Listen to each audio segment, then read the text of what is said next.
Welcome to the Colonial Archive, a review and analysis on the politics of empire and resistance.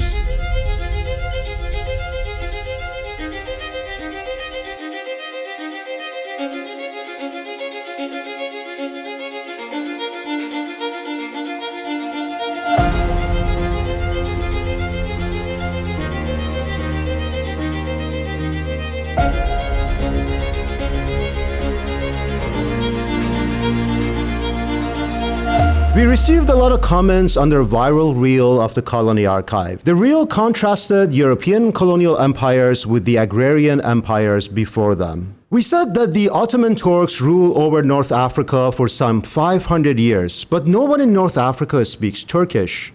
Or Persian courts ruled over India for about 1,000 years, but no one in India speaks Persian. While the French and English ruled over their colonies for a few hundred years, but everyone in those colonies knows some French or English. So in India and Pakistan, people with an education all speak English. And even workers who cannot read or write can understand some English. In Algeria and Tunisia, people speak French to this day. This difference leads to the logical conclusion that the nature of European colonialism was pretty different, and there was something particularly intrusive about it. Some of our anti-fans disagreed with this contrast. So in this episode, I'll try to explain in lay and simple terms why there's a good argument that Western colonial empires presented a new phase in history, and why the way they went about colonialism was so fundamentally different and more intrusive and oppressive than before, and why the way they went about colonialism was so fundamentally different and more intrusive and oppressive than before. Before the modern Europeans came to dominate the world, agrarian empires had dominated the global order for centuries. Historians call them agrarian because they existed before the industrial age and ruled over communities whose primary mode of production was agricultural. These agrarian empires, through military conquest or the threat of military conquest, accumulated land and people. They extracted taxes from the people they took over in return for providing them with security. Yes, the conquests were often brutal and bloody, as we can read in the historical writings about Tamerlane or Temur Lang, who established the Timurid Empire in the 14th century, or Genghis Khan before him, who established the Mongol Empire in the 13th century. And when the threat of military conquest came, some populations migrated for their safety to new lands. But outside the violence of military conquest, imperial administration didn't intervene so much in everyday lives of the communities. Now compare all of this with European colonial empires. As the historian of empire John Darwin tells us, the Europeans didn't just accumulate land and people, they expropriated them. This meant that they tried to fundamentally change the land and people they took over, not simply conquer them, tax them, and leave them to carry on with their own way of life. Europeans expropriated lands to meet the demands of the emerging capitalistic economy. Slaves were shipped thousands of kilometers across the ocean for the same purpose. Both natives and the slaves suffered the effective expropriation of their identities too. Not just the natives of Americas, but people in Asia and Africa too lost much of their past. The natives suffered genocide and the people elsewhere lost a great chunk of their culture and their way of life. This brings us back to the point we began with. People being robbed of their identity by European colonialism. So to this day, some 80 years after post-colonial nation building, the people in the former colonies still speak English and French. So that is the first reason why European colonialism was just so different. It really intervened in the everyday lives of the people it conquered and destroyed or transformed their land and culture beyond recognition. The second big difference between the agrarian empires of the past and modern European empires is that the West used economic methods to get what it wanted in fundamentally new and more coercive ways. No one agrarian empire could isolate or destabilize the economy of another empire and the population it ruled over. In fact, the early modern gunpowder empires had a rough balance of economic power. But in the 19th century, when industrial capitalism and new technologies created an integrated global economy, it became possible for empires to use economic coercion to get what they wanted. The historian Eric Hobsbawm, commenting on the economic nature of modern imperialism, commented on this, writing that Emperors and empires were quite old, but imperialism was quite new. He meant that European colonial empires used economics and trade to their benefit in fundamentally new ways. The British did it first, imposing all sorts of economic methods to subjugate and impoverish their colonies for the benefit of England. Economic coercion also helped them get ahead of their European rivals, while keeping their white settlements in check.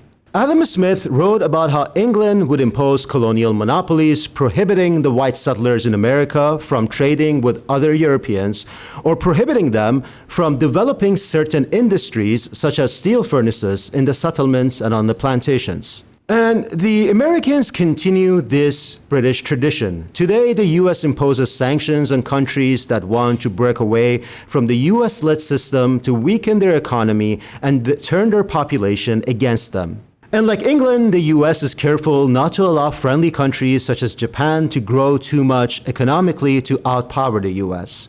So to conclude here, Western colonialism became much more economically coercive than empires that came before. There's a third difference. Agrarian empires conquered lands adjacent to their own seat of government. So the Mongols, even though ruling over some of the largest stretches of land in human history, only conquered lands that were adjacent to them. European colonial empires, on the other hand, blessed with greater naval power, traveled across oceans to colonize new lands. So this meant encountering people whose culture and way of life were very different. Instead of making a good faith effort to understand this difference, European intellectuals created racial hierarchies to say that the native people outside Eurasia living across the ocean were the most barbaric and the most inferior in the human family. This wasn't just an abstract intellectual thought resulting from two different cultures coming to clash. It was also a very convenient justification for the expropriation of land and people through ethnic cleansing and genocide. The argument went something like this: if you're too barbaric to make proper use of your land, we will take it from you. And if you resist, we will destroy you. The French philosopher Alexandre Tocqueville summed it up rather well in 1835. He wrote, "We should almost say that the European is to the other races of mankind what man himself is to lower animals. He makes them subservient to his use, and when he cannot subdue them, he destroys them." These big differences are also probably why European colonial empires raised more hostility than other empires. For example, Indians are definitely more angry about British colonialism than they are about Nadir Shah, who attacked India in the 18th century, which included a lot of looting of Indian wealth. Indians might demand reparations and damages from the British for their colonialism, but I haven't heard them want the same from Iranians who claim Nadir Shah.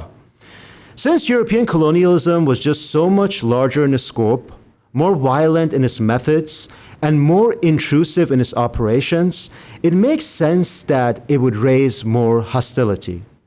Now, a lot of you might respond that if Europeans didn't do it, someone else would. You know, similar to that New York Jew in Palestine settling on Palestinian land and saying very casually that if I don't take it, someone else would. Jacob, you know this is not your house. Yes, but if I go, you don't go back. So what's the problem? Why are you yelling at me? I didn't do this. I didn't do this. But It's easy to yell at me, but I didn't do this. you are stealing my house. And if I don't steal it, someone else is going to steal it. No one is allowed to steal it, يا عمي. זה לא שלי להחזיר. I mean, maybe if, say, Asian or African empires had strong navies in the 16th century, maybe they would have colonized and brutalized the Americas first. But here we aren't so much interested in counterfactual histories. We want to analyze history as it happened. Or you might object by thinking about potential futures or predictive histories. Say, if or when China replaces the US to become the world superpower, they would get much more brutal in running an empire compared to the Americans. In fact, some say that America's democracy and moralism keep their empire in check, whereas the Chinese don't have much interest in moralizing about politics. And therefore, they would be just terrible, terrible oppressors. Well, people who say this don't know much about China. But even if it was true, we're not interested in potential Chinese imperialism. Rather, we're interested in actual imperialism in today's world. I must add one last point here. There was nothing peculiar about European culture that made them more vicious imperialists.